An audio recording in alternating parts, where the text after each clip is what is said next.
Hoje eu estou fazendo um vídeo para as pessoas que estão encontrando dificuldade de ter o apoio de seus pais, ou de seus familiares, de seus amigos, para fazer esse programa de au pair aqui na Alemanha. Bom, acho que se vocês não conferiram no blog, eu escrevi uma carta direcionada para os pais e hoje eu decidi ler aqui para vocês, para que você possa enviar esse vídeo ou enviar a carta para o seu pai, ou para sua mãe ou para os seus familiares, para eles verem que, afinal de contas, o programa de au pair não é uma coisa assim, um bicho de 7 cabeças. Então eu vou dar uma lida aqui e vou dar um pouquinho, fazer alguns comentários. Vamos começar. Queridas mães e pais, imagine se você tivesse a possibilidade de morar um ano fora de casa, fora da sua cultura, do seu idioma materno, de seus amigos e famílias ao redor. Em um país que tudo funciona diferente, em um idioma totalmente estranho e complicado, em que a moeda é cerca de 3, 4 vezes mais cara do que o real. Aonde a empatia não seja o sentimento favorito dos residentes com relação aos estrangeiros. Imaginou? Deve ser bastante assustador, não é? Deixar sua menina ou seu menino embora e enfrentar todos os desafios sozinhos. Creio que a insegurança de não poder garantir que tudo funcione, que tudo vai ser perfeito, lhe deu um medo na espinha. Eu compreendo perfeitamente, eu nunca fui mãe. Mas quando au pair, criei um laço de afeição tão grande com as crianças que eu comecei a sentir medo que elas se machucassem ou que algum amiguinho da escola fizesse algo ruim a elas.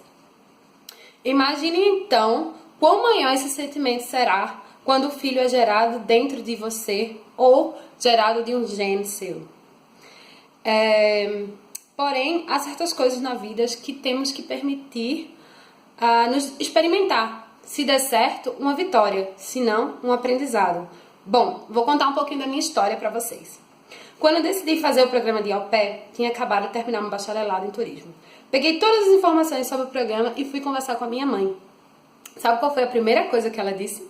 Eu não investi tanto dinheiro na sua educação para que no final das contas você virasse babá de criança no exterior.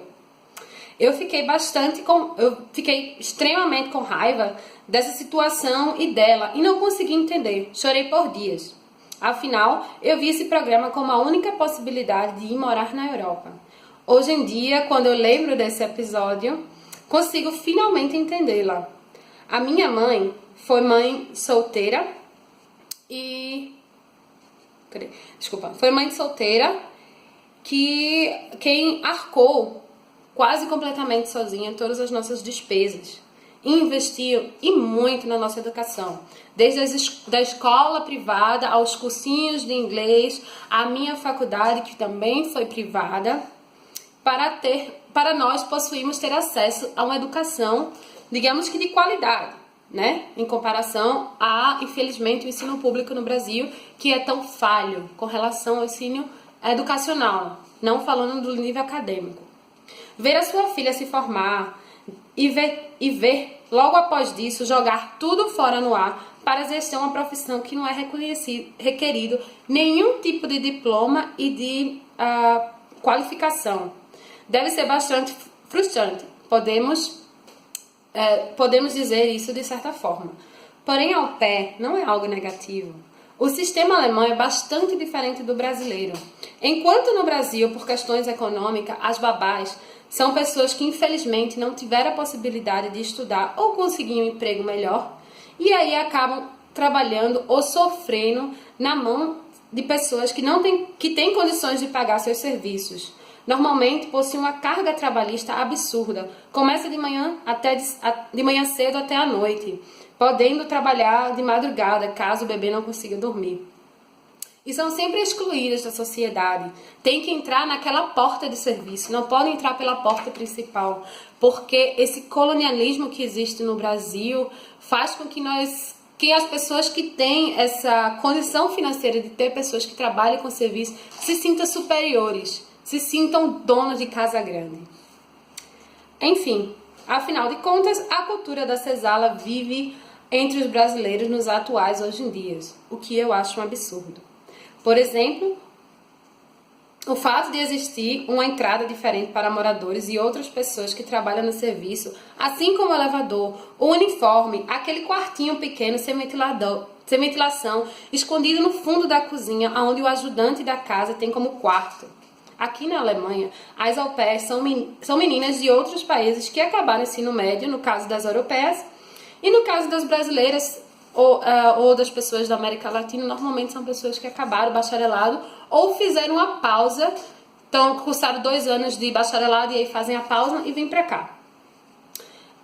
Então, nós latinos, a maioria das meninas são pessoas que terminaram a faculdade e querem ter uma experiência de viajar pela Europa e melhorar seu idioma, seja inglês, alemão, francês, etc. Para mostrar com mais clareza, quando eu era au pair na Holanda, no meu grupo de amigas, eu tinha 3 meninas europeias que não precisavam de visto e acabaram se tornando au pair. 2 das au pairs alemães, uma era da região de Colônia e outra da região do sul da Alemanha, e uma italiana. Isso prova que se a condição fosse tão ruim, as pessoas dos países desenvolvidos não fariam esse tipo de intercâmbio, certo? Bom, o tempo passou e eu segui estudando no Brasil. Quando eu terminei meu curso de MBA em Marketing, estava muito feliz com o meu trabalho e com a minha vida. Queria realizar um sonho que era morar e estudar na Europa. O que eu fiz? Como não tive apoio da minha mãe, tive que mentir dizendo que ganhei uma bolsa de estudos para aprender holandês na Holanda. Tive muito medo, afinal de contas estava fazendo algo escondido e estava infeliz por essa condição. Apenas a minha irmã e poucos amigos meus sabiam de fato a verdade, porque assim como minha mãe, as pessoas no Brasil não entendiam bem como funcionava o programa e sempre julgavam falando besteira. Sempre entendi isso como inveja ou como inveja por eu querer sair dessa zona de conforto, querer experimentar o novo, ou um certo desconhecimento de fato do programa.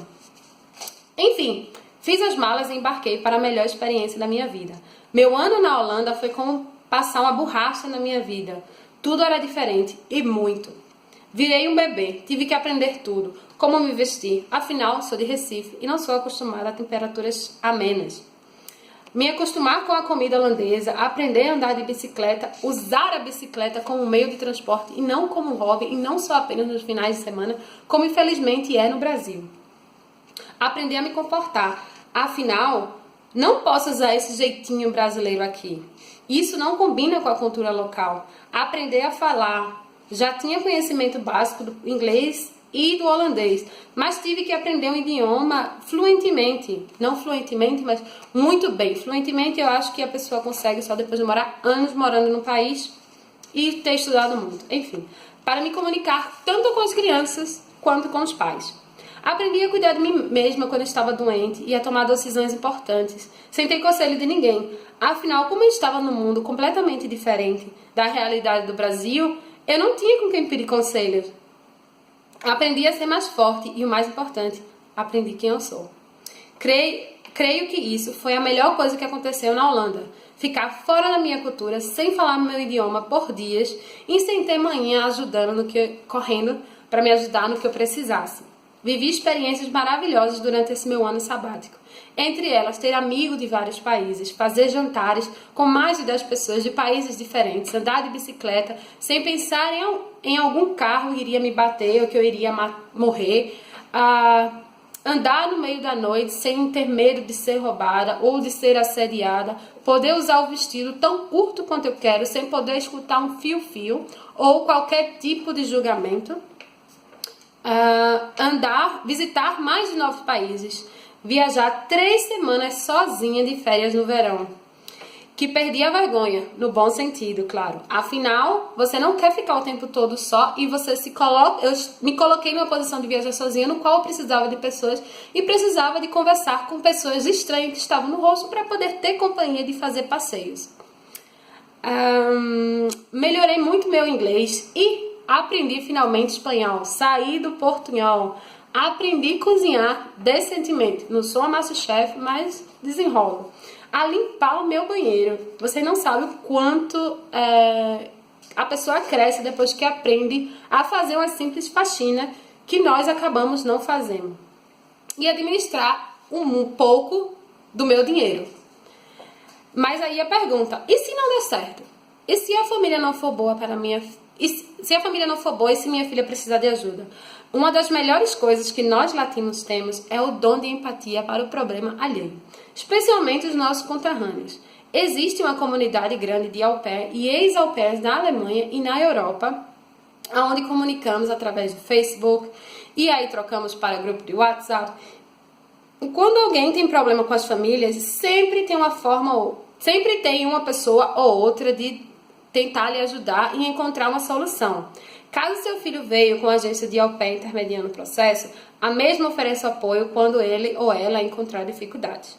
Caso venha sem intermédio de agência, existem também instituições do governo responsáveis e também a ONG, que eu vou colocar todos os links aqui embaixo.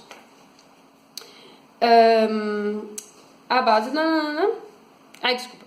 Todas as informações podem estar em inglês ou alemão, ou eu também traduzi, que também está na matéria que vocês podem ver. Mas o que aconteceu depois do meu ano de au pair? Bom, na Holanda, eu decidi ficar. Eu não quis voltar mais para o Brasil. Sempre senti que não fazia parte do Brasil desde pequena, mas também não queria ficar por conta de namorado. Afinal, o relacionamento não dura para sempre. E prometi a mim mesma que iria encontrar uma forma de estudar e fazer a minha vida aqui sozinha, independente. Esse empoderamento feminino que eu aprendi com a minha mãe e vi minha mãe sozinha lutando pelos nossos direitos e pelo nosso desenvolvimento, isso me influenciou bastante e acho que de uma boa maneira, podemos dizer assim. Então me mudei para a Alemanha, onde fui au pair novamente para aprender alemão e poder finalmente estudar meu mestrado. Atualmente estou estudando mestrado em inglês, graças ao meu período na Holanda, quando eu melhorei bastante o meu inglês e trabalhando para pagar meus estudos, como garçonete, como tradutora, fazendo bicos em encontros, dando aula, dando training para empresas estrangeiras que vão fazer negócios com os alemães, sobre o mercado alemão. Tudo isso graças ao meu período de au pair aqui na Alemanha e o meu trabalho voluntário. Conheço também meninas que estavam na Holanda no mesmo período e que voltaram para o Brasil. A maioria delas adoraram a experiência, mas o lugar delas é mesmo no Brasil, segundo elas. Uma delas conseguiu um emprego numa empresa bastante renomada graças ao intercâmbio dela, ou seja, graças ao ano dela de au pair. E outras continuam os estudos e estão quase se formando. Minha intenção desse vídeo é mostrar assim que seu filho e que a sua filha vai aprender bastante sobre si mesma e amadurecer durante esse ano. Ela ou ele vai também ter experiências maravilhosas, mas também vai ter experiências muito ruins. Afinal, isso faz parte de qualquer aprendizado. Ignore o que o povo vai falar do seu filho trabalhar como babá na casa de alguém, e veja isso como uma inveja ou como ignorância. Apoie, pois se ele ou ela quiser mesmo fazer esse intercâmbio, vai acabar vindo com ou sem o apoio, como eu fiz. E é exatamente para evitar que aconteça isso de novo que eu fiz esse vídeo. Quem sabe ela ou ele não consegue também ingressar na universidade por aqui. Tenho certeza que o mínimo que ele viajar vai aproveitar bastante e fazer diversos amigos, passar algumas ciladas e depois lembrar disso dando boas risadas, assim como aconteceu comigo. Espero que esteja ajudando de alguma forma a entender um pouco do programa e o que ele tem a nos oferecer. Caso tenha mais dúvidas, pode entrar em contato comigo. Afinal, fui au pair 2 vezes em 2 países diferentes, com muito orgulho. Sim, minha mãe hoje em dia já sabe que eu fiz o programa. Eu contei pra ela há 2 anos, quando eu fui para o Brasil. E ela sabe e ela entende que faz parte do processo e que eu consegui, tudo que eu consegui até agora, trabalhar em empresas internacionais aqui, dar aula, estudar, foi tudo graças a esse ano de au pair, esses 2 anos de au pair que eu tive. Sem isso, eu não conseguiria ter essa oportunidade. E esse ano de au pair e essa minha experiência que eu tô tendo agora, caso não der certo eu voltar pro Brasil, eu tenho certeza que eu tenho chances de conseguir um emprego melhor do que eu teria caso eu tivesse ficado. Sem contar do meu crescimento pessoal e acadêmico que eu obtive aqui na Alemanha. Bom, espero ter ajudado vocês. e que para saber melhor, para ler, para encaminhar, eu vou botar o link aqui. Caso você conheça alguma amiga que tá querendo fazer au pair, mas não tá encontrando apoio, manda esse vídeo pra ela, que isso vai... Ou amigo também, desculpa. Que isso vai ajudar muito ela no processo. Então, como todo youtuber, compartilha, curte e inscreve. Ativa o sininho, que assim eu vou ficar mais motivada pra trazer mais informações pra vocês. Eu desejo a vocês um ótimo dia e até a próxima.